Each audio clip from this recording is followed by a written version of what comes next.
حضرت ابو امامہ رضی اللہ تعالی عنہ سے روایت ہے کہ رسول اللہ صلی اللہ علیہ وسلم نے ارشاد فرمایا کہ جب ابلیس زمین پر آنے لگا تو اس نے اللہ سے عرض کیا، اے پروردگار، تو مجھے زمین پر بھیج رہا ہے اور رندہ درگاہ کر رہا ہے، میرے لیے کوئی گھر بھی بنا دے۔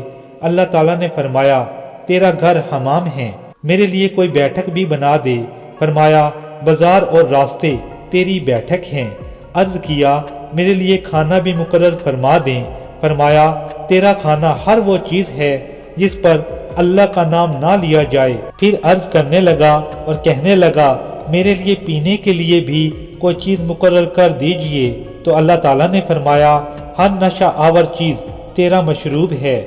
پھر عرض کرنے لگا، مجھے اپنی طرح بلانے کا کوئی ذریعہ بھی عنایت فرما دیں۔ تو اللہ نے فرمایا، باجے تاشے تیرے منادی ہیں۔ پھر عرض کرنے لگا، میرے لیے کوئی قرآن بھی بنا دیں۔ تو اللہ تعالیٰ نے فرمایا، گندے شعر تیرا قرآن ہے۔ پھر عرض کرنے لگا کہ کچھ لکھنے کے لیے بھی دے دیں۔ تو فرمایا گیا، جسم میں گودنا تیری لکھائی ہے۔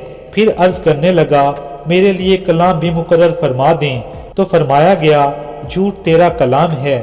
پھر عرض کرنے لگا، میرے لیے جال بھی بنا دیں۔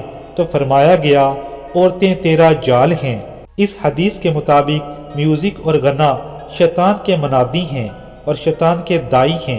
آج ہم اپنے گرد و پیش پر نظر ڈالیں تو اللہ کے رسول کے اس فرمان کی حقیقت کھل کر سامنے آ جاتی ہے۔